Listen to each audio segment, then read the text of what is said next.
that we are talking resonance this month, which is the topic that I get asked to talk about the most. It's one of the topics I'm most passionate about, but it also touches in some way to every other theme and topic in the mystics, because our resonance is a intersecting point between our manifestation, our energetics, our physical body, our self-care, our sacred space. Resonance has its fingers in all of these things, or all of those things weave in some way into resonance. So I just have a extra little just kind of giddy energy around this particular salon, because not only, there's my girl, Sarah. Hi, baby. Not only is resonance a topic I'm passionate about, it's one that I feel so compelled to make accessible to people on whatever level it resonates for them, however they can grasp it and bring it into their world. It's such an important concept for us to get, especially as heart-based creatives and world changers. We're trying to find our way to right livelihood and bringing our gifts forward and connecting to our audiences, understanding what's going on energetically behind it, finding ways to do these things, whether we're talking about creative endeavors or business endeavors, in a way that feels in alignment with ourselves and our values and our deeper why and our body cues, all of these things. It's so important. And I honestly could not think of a more ideal, perfect, divine, lovely, brilliant guest to have than Alexis joining us today for this topic, especially because she lives it, she's walking it, she helps teach it. She is a channel for this energetic work through her work with Chakredy and more. And it's also a tremendous balance to the Mystic Society and kind of the business alchemy methodology based work that, my little process brain and strategy brain is so connected into. Because what Alexis has worked as is help you bring it into the here and now, to what actually is going on in the body. How does this work as we talk about the chakras in the body? How do the energetics of the body work? And, in the mystics, we talk about how, I use prisms all the time as metaphors for light and for the intersection between the physical form and the light. Well, the body is essentially our prism. It's the prism we received at birth to engage in this life being in form. And everything that flows through us, all that energy, is like that light flowing through the prism. So I'm so grateful that Alexis is here to talk about the body wisdom, the Chakredy, how the chakras fit into resonance, what resonance is to you, and what that even means to you, Alexis. I'm dying to hear. So I just want to thank you again for being here. And I want to thank everyone else who made it on this call, and thank Emily for recording it, for all of you who will be listening to it later.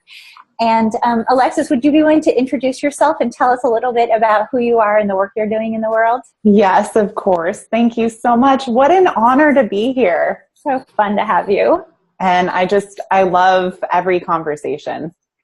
I love every conversation with you. So thank you so much for having me. I too am so passionate about this topic of resonance. And just a little bit about myself. I am trained in nutrition as a certified nutritionist. That's my academic background. And after going through nutrition school, I had the opportunity to work with Dietrich Klinghardt, who is a medical doctor, and I learned so much about energy in working with him and watching him connect with people. He is one of the top Lyme docs in the world, so people would travel from all over the world to see him. And he's one of the few people that I've witnessed this ability to communicate energetics in such a profound way and really connect with every person that would walk through the door and be able to meet them with where they're at, and just has such a powerful and activated throat chakra and ability to connect and communicate. It's amazing. So I learned how to use muscle testing. I learned so much about resonance in his work, and in studying applied psychoneurobiology, which is muscle testing, connecting with the body, seeing what stresses the system, what helps to balance the system, and where unresolved emotion shows up in the body and its relationship to the organs. So I attribute a lot of my own development with the Chakredy system in doing that work alongside Dr. Klinghardt. And I know, Lindsay, too, that you're familiar with his work. So we have that in common as well. Very much so, yes. Which is amazing. And the Chakredy system is something that continues to reveal itself to me. Something else that we have in common. I've always felt drawn to prisms. My dad's a photographer, and I grew up with prisms, colors, lots of different patterns and visual stimulation in my childhood. And I feel like that's helped me connect with pattern recognition and the ability to observe light. And that's been a huge part of just working with the Chakredy system. The Chakredy system is something that's come to be over time.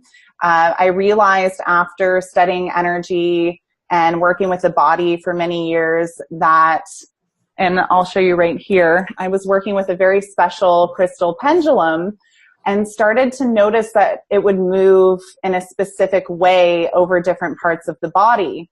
And as I realized this and became more intentional about working with the pendulum, I realized I had this entire system of assessing the chakras, that I could get in direct communication with the chakra energies and observe what was happening in the chakras. And then that helped me connect the dots as far as what else could be pursued further in relationship to the body, different aspects of the energy field.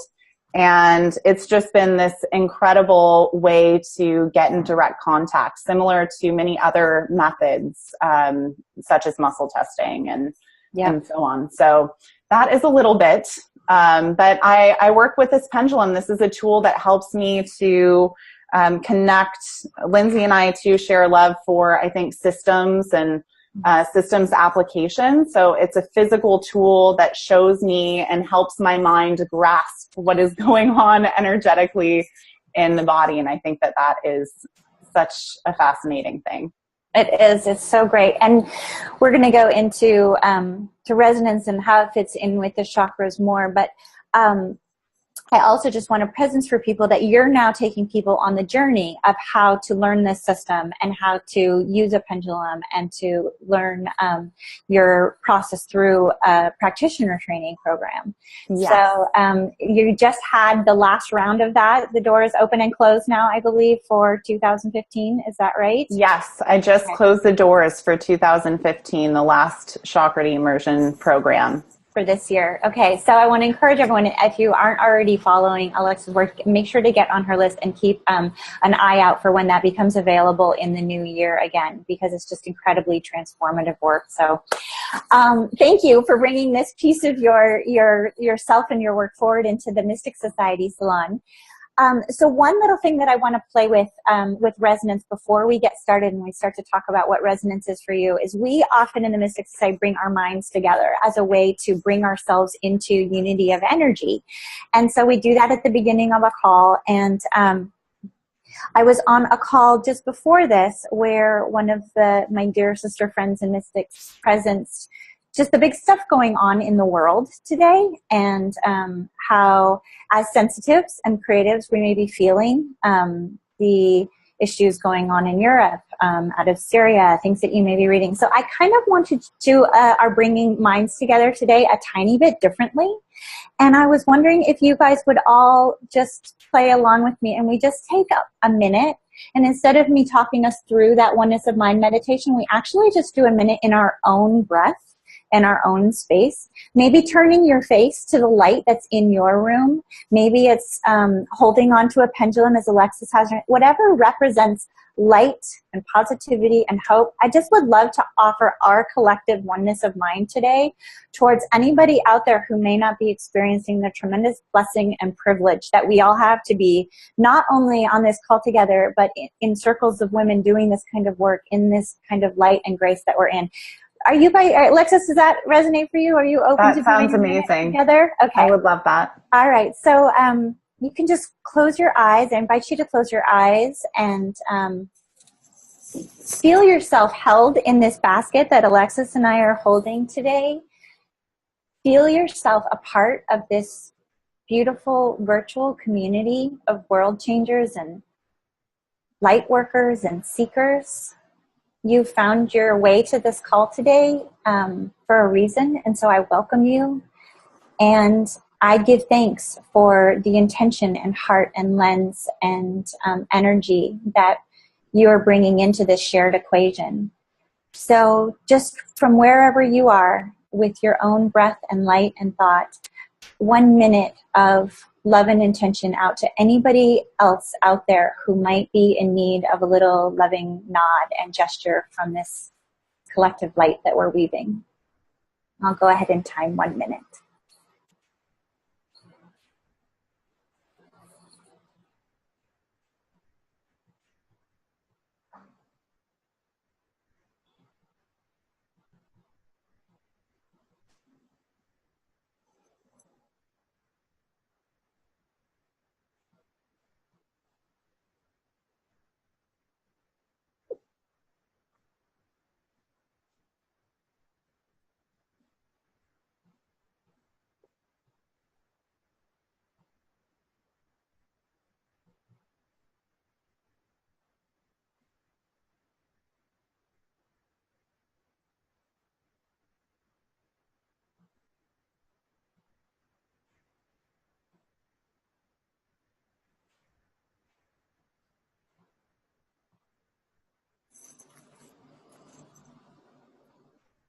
I'm wishing I had my pretty chime right here, but I'll just welcome you guys back out of the ethers. And just say that I feel such tremendous gratitude for you all being willing to do that. That was kind of an expensive minute in some ways, because all of your time is very precious, and our time together on the salon is very precious. But I also can't imagine anything that is worth more than all of our light and love than the collective heart and peace on this planet. So thank you for that minute. And it brings us into a space of this oneness, which I feel is really important for us to bring into the body and into our awareness, this expanded definition of our shared co-creative energetics. When I think about resonance, and I'll give you a little bit of a definition on my end, Alexis, and then I'd love to hear what resonance is for you. Resonance to me is a vibrational energetic quality that connotes an exchange. It connotes a give and take of something that you're putting out is being picked up and returned, that there is a sense of a reciprocal nature, that there's a sense of a return on energy is a concept I talk about a lot. I should probably frame that in the context of there being 3 primary forms of energy that anyone in the Mystic Society hears me talk about quite a bit. The life force energy, which is that kind of energy we think of as our personal body energy. There's our resonant energy, and that's things like how you connect with others. That's the connection point. Either you're real and true and connected to self, or you're connecting into the planet, or to your deeper why, or to your audience, your client base. Could be one-on-one with a client. Signs of our resonant energy being in place are things like engagement, likes, comments, conversions, sales maybe. Signs of our life force energy being resonant and in balance are things like feeling like you're thriving, that you are healthy, that you're well, that you have that light shining out of your eyes. And then the third form of energy, which is tied in, of course, is in the sacred commerce especially, is the money piece.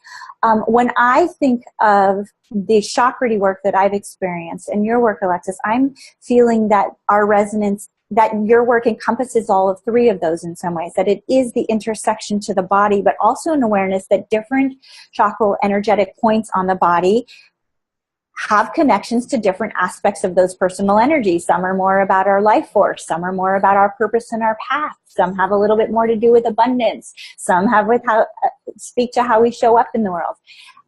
That's kind of my lens through which I think and talk about resonance. Does that fit with how you think about resonance, or what is resonance for you? I love that. I that's such a rich definition. I love the layers to that.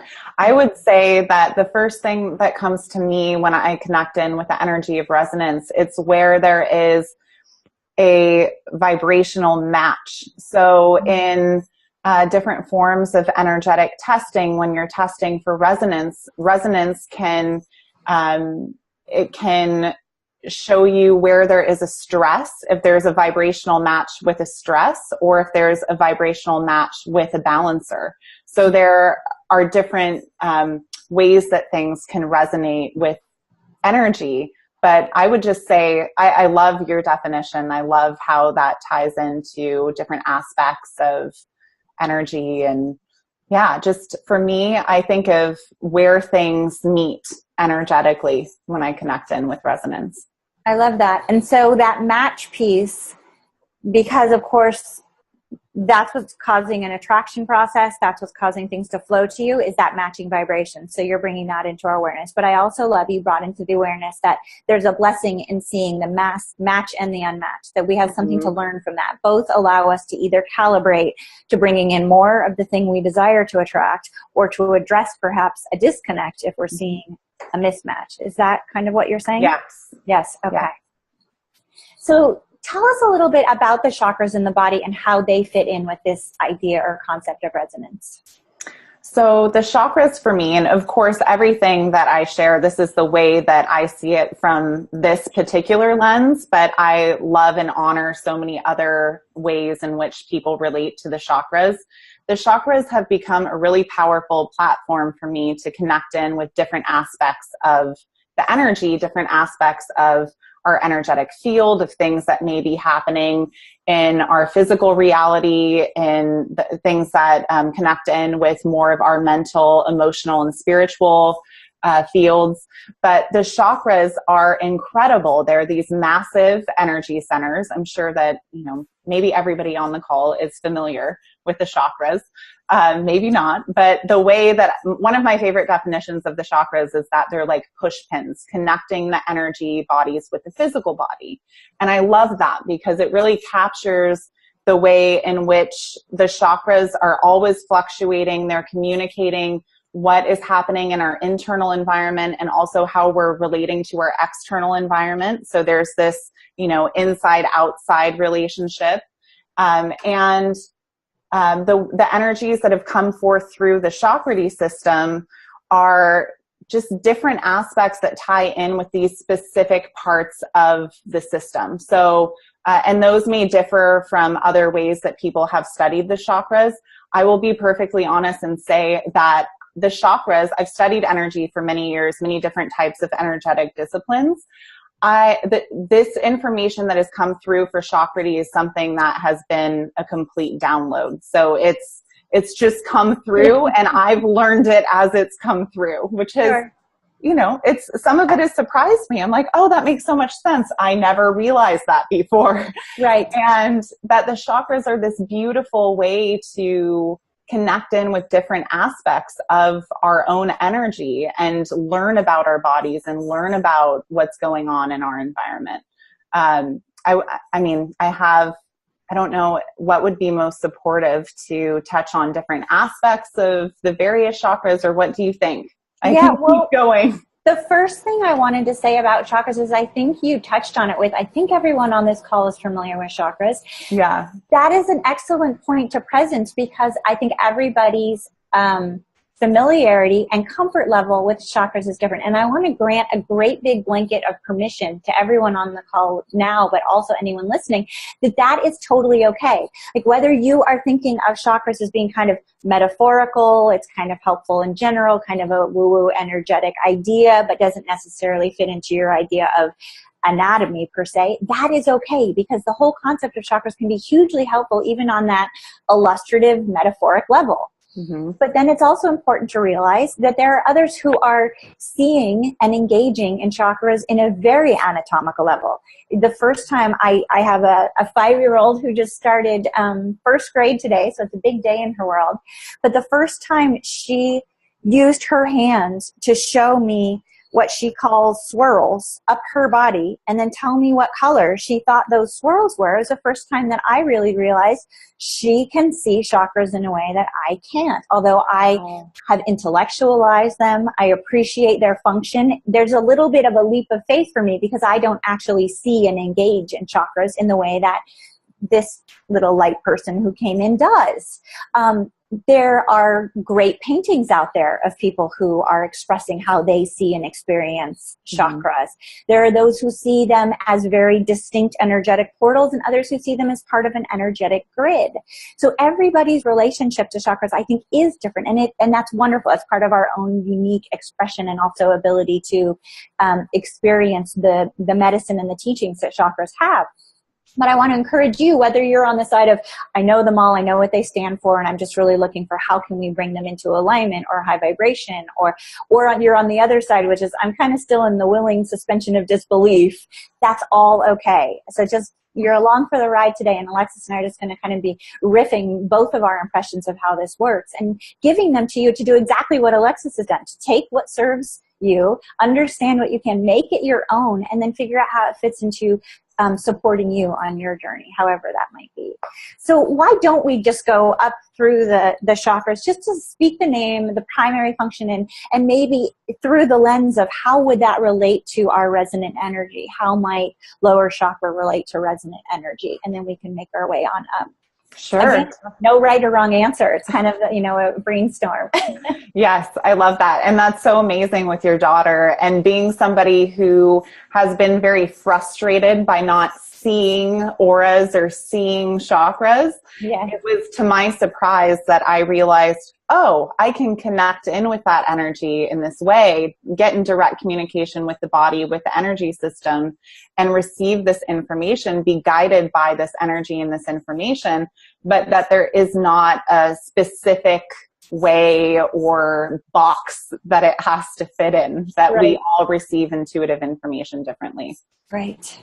Absolutely. So, okay. So I will share just briefly how I relate to the chakra energies, and beginning with the root. I always like to begin with the root chakra. So the root chakra is the energy center that is connecting us with the earth. It is, it can be for highly, I would say, intuitive people who like to spend their energy up high, which I know that for me is so much more fun sometimes than bringing it way down into more dense physical reality. But the root chakra connects us with the earth and with the body, with food, with tribe. It's our relationship to family and lineage. And so it is definitely, it's where it begins, all at the root. And that is a very important chakra to work with when it comes to energy and just keeping energy flow grounded and solid. And then the second chakra, the sacral chakra, I work with the organ energies too. So just to touch on that, the organ energies are very focused, very deep, and they're connected with unresolved emotion, which are very different from these massive energy centers, the chakras that are in constant flux. So there are patterns that can be identified within the chakra system, then also the organ energies. But I do find it really interesting to take note which organ energies are housed by these different chakras. And for the sacral chakra, the bladder and the reproductive organs are housed by this energy center. So different energies that relate to both of those. For me, I work a lot with the energy of security, flow, courage, and trust are huge energies that show up for the sacral chakra. More traditionally, I think people learn about relationships and career being connected to this chakra. But for me, it's really shown up as trust and courage and security. Those are huge energies here. Yes. The solar plexus, which has become my favorite chakra to work with. That was my next question, so I'm so glad we're getting here too. Yes. This is it's become my favorite. There's so much to this chakra, I feel, in the Chakredy system, it's really tied to being the seat of the soul. It's where we align with our truest self, our most authentic self. It houses 7 organ energies. So everything from the spleen to the large intestine. It's a very, very busy energy center. And this energy center is the center that shows up as the most impacted for highly sensitive people. It's where highly empathic people tend to project out from and make their energy very vulnerable, because it can become a center of entanglement. And so I teach a lot of awareness around working with this energy center and how to stay balanced and aligned within your own energy and body when you are perceiving a lot from this particular house. So this, for me, there are 3 intuitive centers that I work with. The solar plexus being one of them, and the solar plexus is all about discerning self from other. So it's kind of doing this almost like this repelling movement. Okay, what's me, what's not me? And always perceiving energy from a feeling place. So that's my favorite. Yeah, if I had to pick one, I feel like we could spend all day talking about solar plexus. If I had been asked before this call, like if I had to pick one, like what is the chakra that most represents the multifaceted elements of resonance? And it would have to be the solar plexus. Yes, absolutely. It's huge. Yeah, it's huge. It's so huge. And if you look at where where so many things manifest physically, you think of any type of digestive issue, there's so much that goes on in this part of the energy. And then moving up to the heart, which according to the Chakredy system is one of the most expansive chakras, consistently expansive chakras. And I work with 4 different presentations, 4 different ways that the chakras present themselves. Expansive being the optimal state, and the heart tends to be one of the most consistently expansive states. And it's also the set point for our energy system. For me, this is really where the divide between the upper and lower parts of the energy happens between the solar plexus and the heart. Nice. So the solar plexus is doing this, and the heart is doing this. Yes. How are we one? How are we connected? Yes. Seeing the divine in everything. It's magnetic. Yes. And it's such a beautiful energy to work with on so many levels. And then moving up to the throat chakra, we tend to think a lot about, okay, communication, voice, listening, so much of what comes from the throat. The throat for me is tied in very much so with surrender. So there's a lot of surrendering energy that ties in with the throat chakra, choice, being able to express, feeling free. There's so much happening here. And it's also, if you just look at the anatomy, this is the most narrow point in the body when you're looking at the chakra system. And it happens to be sandwiched between the heart and the third eye chakra, which are the 2 most consistently expansive chakras that I work with. So there's all of this movement, all of this energy, and if it's not given an intuitive language, or you don't feel like you're able to communicate the energy of the intuition, the intuitive sight, intuitive knowing, and the heart, it can really stifle this part of the system. And I don't believe it's a coincidence that there are so many things that show up in the throat.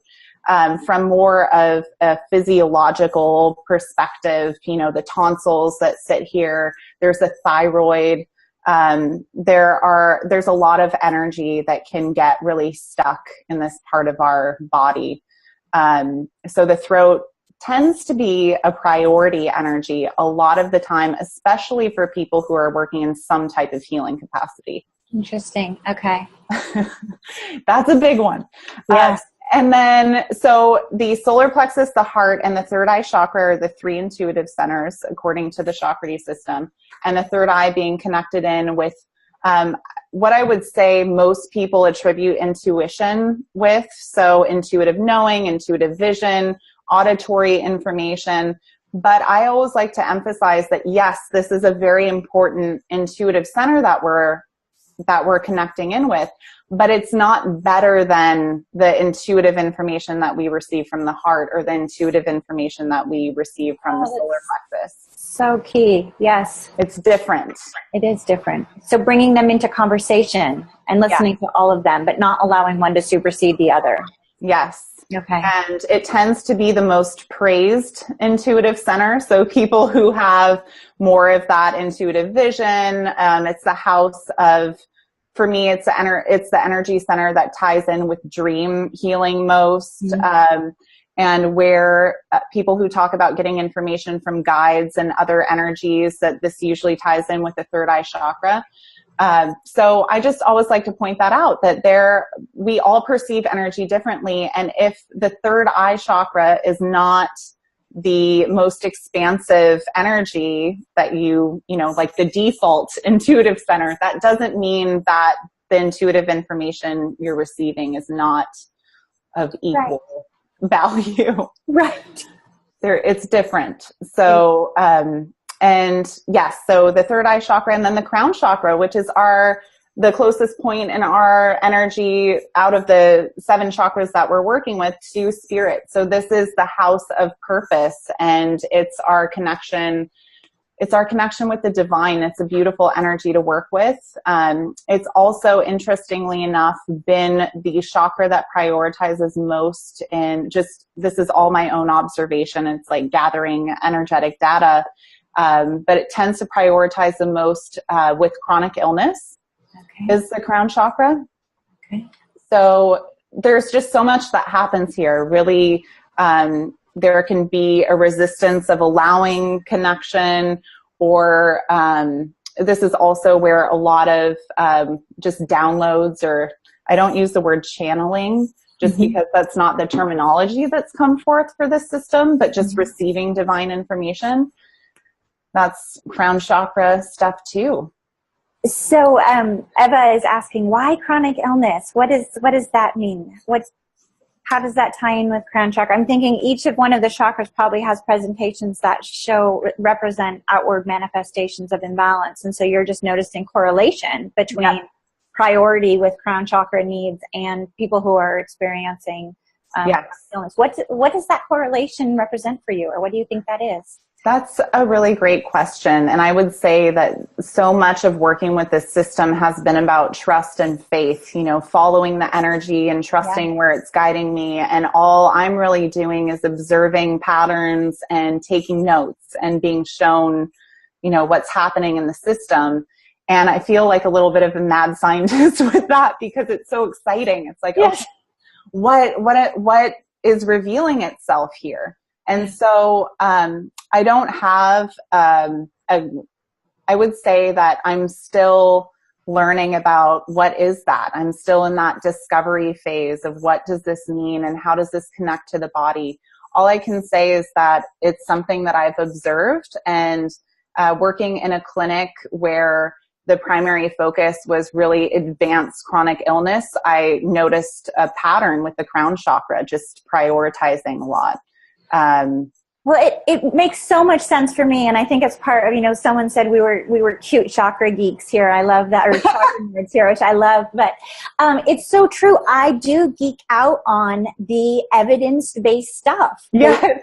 Help me understand why what I see is true through the lens of what you're receiving. And one of my big passions in the evolution of chronic wellness tools and then full circle wellness tools has been stepping into this body of knowledge of how chronic illness serves on this shaman sickness level, that on some fundamental level, having chronic illness is an invitation to see it not as a limitation or not as a burden or not as something to overcome, but instead as an invitation to claiming your divine purpose and path, that it actually is bringing you into a spiritual shamanic initiation in a new way. So for me to think, okay, so you're seeing that crown chakra, chronic illness piece speaks exactly to what I'm seeing on the side of how does shaman sickness fit in with chronic illness, and which is what, and how do they fit in? So I love that. There was also a question about, could you go a little bit deeper about the distinction between the type of divine that we connect to with third eye, the guides, the spirit connection, and the type of divine and source that we're connecting to through the crown?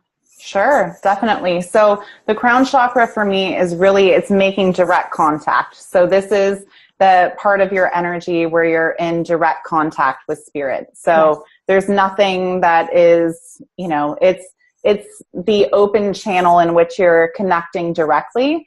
When you're working with other energies, such as I intentionally call forth those who walk with me. That is one of my practices in doing this work. And it's something that I do every day when I come into my office. And the third eye chakra is a beautiful energy to work with when you're intentionally connecting with ancestors, with spirit guides. There are a lot of people who have been mentors for me in this lifetime who have transitioned and show up for me in dreams, in visitations that connect in with the third eye energy. So for me, the third eye chakra is working with the spiritual entourage, as I call it, you know, your helpers. Yeah. And this is the connection that only you make directly with source through the crown chakra. Yeah. That resonates for me as well. The only layer I feel called to maybe bring forward too is when you are interpreting what you're receiving or experiencing, be aware of whether that's coming through third eye versus crown, because the symbology, the language, the memories, the songs, whatever, all of that context may be different if you're interpreting through the pulse of the guides or the ancestors versus your own direct pulse, if that makes sense. I love that. That's beautiful. Oh gosh, I'm like, I want to go to solar plexus, but I also know that we promised to talk about how to get the flow going. You know, one of the things we talk about a lot is we're working in a society that is chronically depleted. So if we talk about my three lenses again, so life force energy, people are stressed, overwhelmed, and depleted. If we're talking about their resonant energy, they often feel like Sisyphus. So they're pushing, and they're not necessarily seeing the flow back to them. Many, many people are going through the experience of abundance instead as an awareness of kind of a gradual movement. They feel like it's a scarcity model a lot of times, maybe not as aware that they've come so far or that they're trusting into the journey going where it is. So each of these layers, the life force, the resonant, and the financial energy, for many in this day and age, all feel stressed, chronically stressed.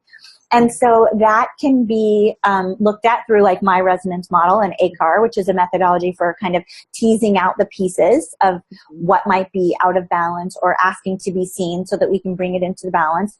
But our organ energies and our chakras are another way that we can look at that. And so if you are experiencing any of those things I mentioned, illness or lack of energy or overwhelm or stress or the Sisyphus complex, invite you into looking at how your body is probably speaking to you. So when you are coming into contact with clients who are experiencing these same chronic depleting conditions, how do you help them begin to think about getting the flow going again, opening things up, becoming in alignment and vibration again, such that we can get that resonance going? Yes. So, and I feel like that ties in perfectly to the solar plexus, because just in using the words depleted, overwhelmed, stressed, I mean, those are all energies that it's like solar plexus. And the solar plexus too is really, it's that midpoint in the energy. It's where we're working to bring in all of the energy, all of the information that we're receiving from that divine connection to spirit, from all of the intuitive information that we're getting, moving that energy through the heart. It tends to get really stuck at the solar plexus. The solar plexus is like our passageway into bringing that all down and rooting that into the physical reality, into physical form. And so it does get stuck there a lot of the time. I feel sometimes that, you know, there are so many different tools that I like to use within my toolbox, everything from tapping and toning if I'm working with somebody in person, to guiding people through exercises where they can connect in with the chakra and the organ energies, to using the Chakredy remedies, which are vibrational remedies that support the chakras and organs. So there's so many, and we all have different tools. So whatever your background is, you already have tools in your toolbox that support the chakras and support the organs. I think for me, where this really comes in is looking at this systematically of, okay, well, how do you, if the energy that's prioritizing is more of a solar plexus energy and you're feeling depleted, you're feeling stressed, you're feeling overwhelmed, the first thing that I think of when the solar plexus prioritizes is that I'm working with somebody who feels energy and feels it from this part of the body. And that can be really overwhelming if there is not an awareness. And even if there is an awareness, but there aren't tools that you realize you have or you haven't developed them yet, that can be a very challenging thing to work with. It's where we get it's where things get really muddled. The layers get really muddled. And I feel like this is the center part of the energy, and this is the access point that we have to our soul. And our soul is very attached to this life and attached to, you know, it wants us to be in alignment. And if the layers are muddled in this part of the energy, it can be really hard to find that access point. And I know that well because it's something that I've struggled with in my own life, because of course we have to go through these things so that we can learn that. So fun. With ease and grace, please. Yeah. Right. Yes. So working through, I call this unraveling, but working through the layers that can keep us from connecting in with that access point and really aligning. It's like a click that happens at the solar plexus. Okay. And I usually I dive right into, okay, if the solar plexus is a priority and these are the energies that are showing up, I want to know about how someone is perceiving energy. I want to know, does this person feel a lot when they walk into a room? Is it hard for them to manage their energy when they're in different environments or around certain people or doing certain things? And that gives me more information about working with this part of the energy. And I'm also very passionate about parasites. And so that's another thing that shows up. That's another thing we can geek out on that you and I are both so passionate about. I know.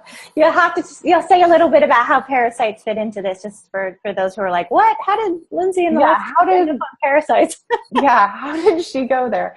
So parasites, this is the way that I perceive this. So, you know, again, going back to layers. So there are all of these things that are happening energetically, but then there's also a physical manifestation most of the time when things are way out of whack. So if you are perceiving energy from the solar plexus, from this most vulnerable point of your energy, and you're not doing it in a way that is from a place of being centered or balanced, and you're diving into other people's stuff all the time. Let me touch on real quick, Lindsay. I feel like I'm hyper talking so fast.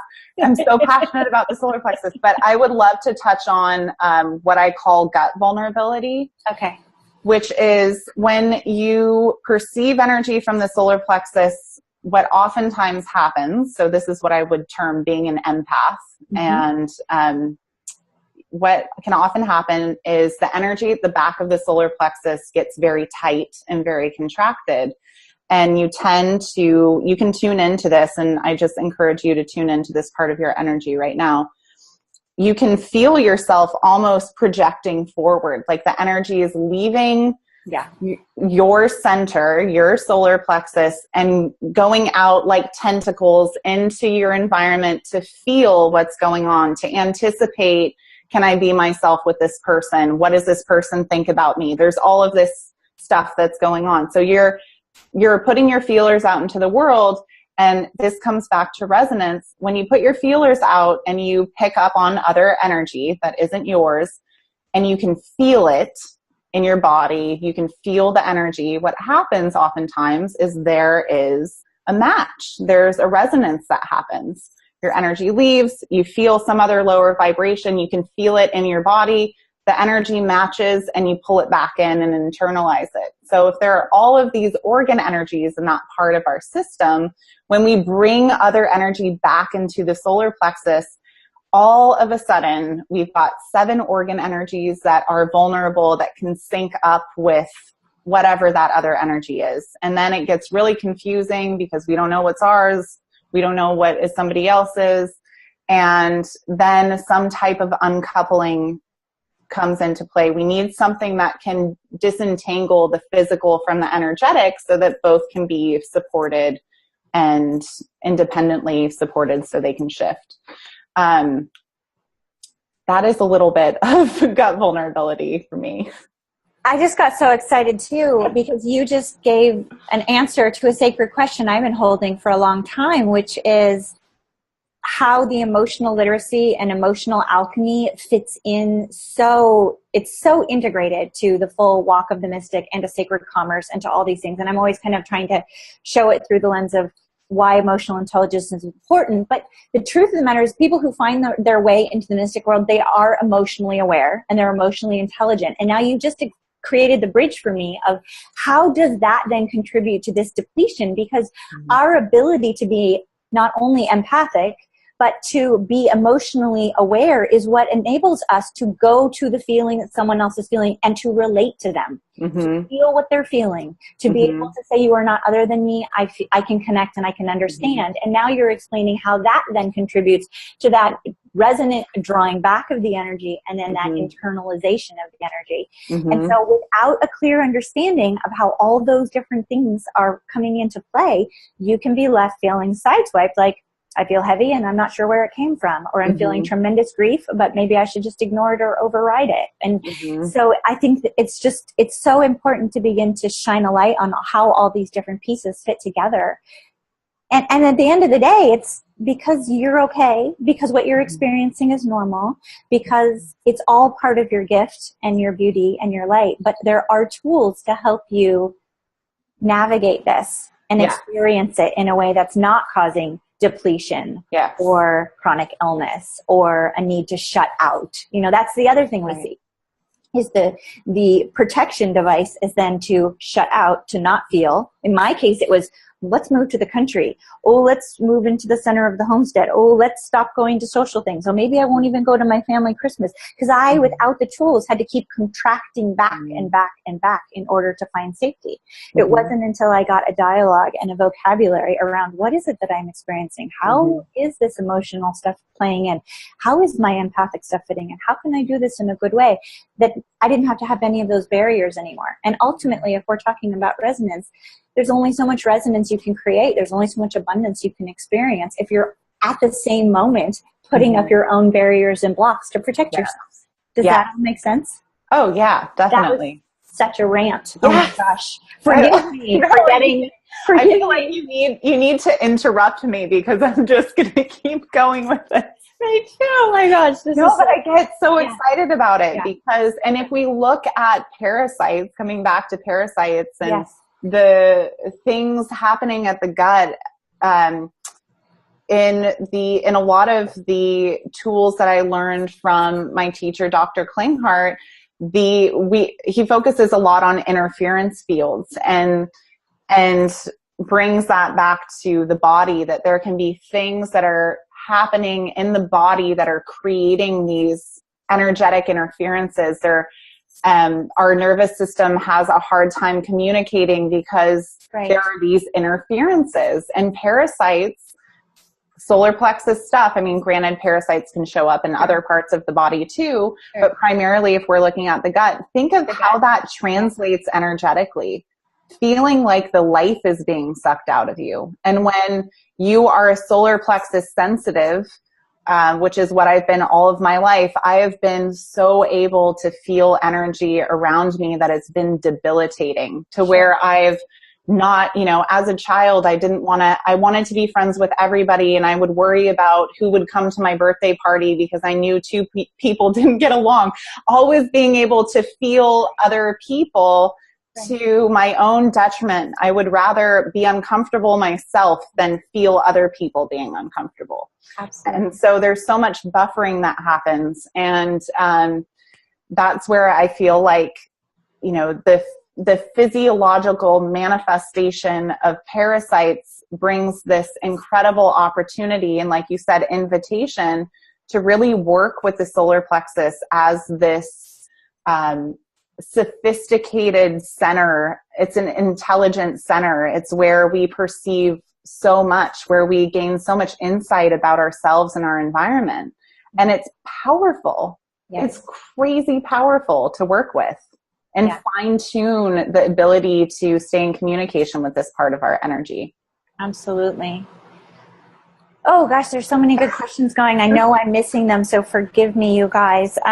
But I just want to kind of put a little bit of a framing around that last segment of our conversation, just to encourage you. So if you know that you're experiencing any of these blocks or in resonance, whether that's your life force, whether that's engagement, whether that's finances, look at how it could be speaking to you through your body, whether that's some of the things Alexis described coming up solar plexus wise, but especially gut, supporting the gut. Even if you feel like in general your health is pretty good, if you're looking for increased resonance, I think a beautiful place to start is just how could you nurture your gut more? Mm-hmm. Bringing in, you know, seasonal foods, or maybe you're a person who knows that you enjoy broths, or maybe when you get sick, you do these things, XYZ, that always feel good to you. Well, maybe you don't have to manifest getting sick to do those things that feel good to you. Mm-hmm. You know, anything that you can do to support the body and soothe the body is actually going to have an outward manifestation of improving your resonance. Are there any things along those lines that you would recommend kind of globally for solar plexus and gut support? I would say I would make an energetic recommendation. Yes, there are definitely things that you can do to support the gut for sure, in terms of eating, you know, different foods and even movement, doing things that are bringing awareness, breathing. I mean, we all forget to breathe. It's like the breath, bringing the breath all the way down. Huge. But even if you can just connect in with this part of your center, this part of your being, and bring your awareness to the back of this energy, because the back part of this energy for me is really where we allow universal energy flow. It's where we connect in with energy that flows through us, that gives us, you know, nurtures that vital force, without it having to be yours. It's where there's so much that's happening here. So because we tend to focus so much on the front and neglect the back part of our energy, simply bringing your awareness to the back, what's happening at the back, and noticing if you feel tugs at the gut. That's been something that's part of my data collection. A lot of solar plexus sensitives feel a tug at the gut when there's a sign of depletion happening. So tuning into that. So I want to offer this just to underscore exactly what you're saying. So like Robin, you asked, how do you protect yourself from maybe someone in your environment or something in your environment that you perceive as toxic?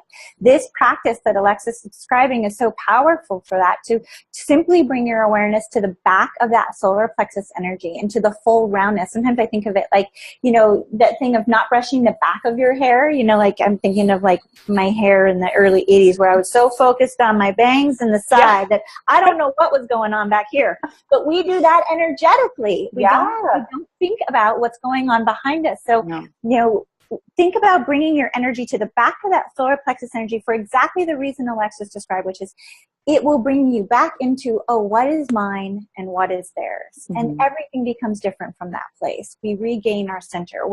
They're allowed to experience the benefit of alignment with the other chakras when we bring that back in. Yes. And when we align from this part of our energy, it really encourages alignment in all other parts of our energy. We tend to focus on connecting at the root and connecting at the crown. And yes, that makes so much sense. You're grounding, you're connecting up. Right. But when we connect in from the solar plexus and from the place of soul, it's almost easier to integrate all of those other energies because we're working with this major alignment center. Yeah. And something else that you touched on, because I'm getting so excited and I know time's just flying by, is that when you talked about, kind of pulling your energy back, and I connect in with more of a contracted presentation or a contracted energy with that. We tend to stay contracted in the back part of our energy because we either aren't connected in with it, or it's scary because we don't know what's going on back there. Yeah. And it seems counterintuitive, but the more expansive we stay in the back of our energy, the more we actually protect our energy. So we don't protect our energy by contracting. Yes. We protect our energy by expanding. Expanding. I love that. So, so powerful. So helpful. Awesome. So, there's so many different questions I know that have come through, but I feel like before we touch on the gifts that you brought in to share, if there were one other thing that we need to know, what is that? What's the question that I should have asked that is the thing that we all need to hear? Oh my gosh. The first thing that comes to me is that it's all about being guided back to your own light, that all of that information and that wisdom and that power is already within you. Mm-hmm. And sometimes it feels really challenging to make way to access that, but that it's all of this information and all of this work for me is about providing people with the tools so that they can be guided back to their own light and their own ability to navigate, because we all have that. So powerful. And you're touching on something that's so near and dear to my heart, because we as sensitives, empaths, creatives, we are by our nature seekers. Mm-hmm. And so we are calling in mentors, teachers, mm-hmm. guidance. And it's so important that we honor that, because we do what we're doing today, which is share context and move information. Mm-hmm. But it is so important to then bring that back into finding your own truth in life. How is that real and true for you? And how can you make it your own? And find the balance between the external seeking and really bring it back home to mm-hmm. how is this real and true in the moment for me? And how does this serve the light that's already within me? How do I bring it forward? How does this resonate? Yes, exactly, right? Oh my gosh, I know. And I was going to geek out on prisms yet again. I'm like, so like I said, the body being a prism, well, now the solar plexus is actually like the meta prism within the prism. Oh, I know. I could just go on and on. How does it all resonate? I know. So let's take a couple minutes here, because we need to get to the hour here. Just tell us a little bit about the beautiful gifts that you'll be sharing with those of us in the Mystic Society. There's a chakra chart and an organ chart. Is that right? Yes. Tell us what those are and how we can use them. Yes. So I have just provided you guys with the balanced and imbalanced states of the chakra system and the organ energies, and the way that I work with them. I work with 13.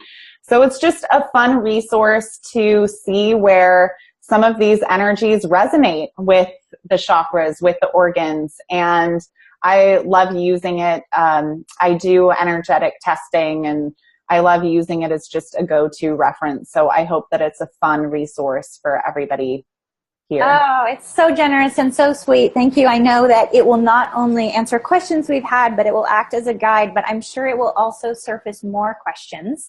So as people have more questions, where's the best place for them to find you and to follow you and to be able to learn more about your work? You can find me at chakredy.com, and the training where I train other people in the Chakredy system is chakredy.com/immersion. And it's an 8-week virtual course that takes people through working with the chakras and the organ energies and using the pendulum to connect in with those energies and those presentations, and then also applying different energetic concepts to each of the chakras. So and I am so excited that you're going to be in it with me this round. We start on Monday. I know. We start on Monday. I felt so honored to be able to contribute to the last round, but I had a little bit of that feeling of like peeking into the window. And so I'm so grateful that I'll get to be in class with you, enter into the classroom. So I can't wait. Thank you. I'm really excited as well. Okay, so just before we conclude here, I just want to point everyone to a few other resources. So, you know, in our geeking out here and in our passion, we touched on so much. And so you may absolutely find that this is one of those salons where you have more questions than answers. So do not hesitate to come into the Mystic Society Facebook group and let us know what came up for you, what baffled you, what feels off, what didn't resonate, what did resonate. Give us an opportunity to continue the dialogue with you there. We talked a lot about energetics. If that's a piece that you're just stepping into now, go revisit the energetics module in the Mystic Society, because there's a lot of foundational practices there. This month is all about resonance, so you'll find more support in this month's release.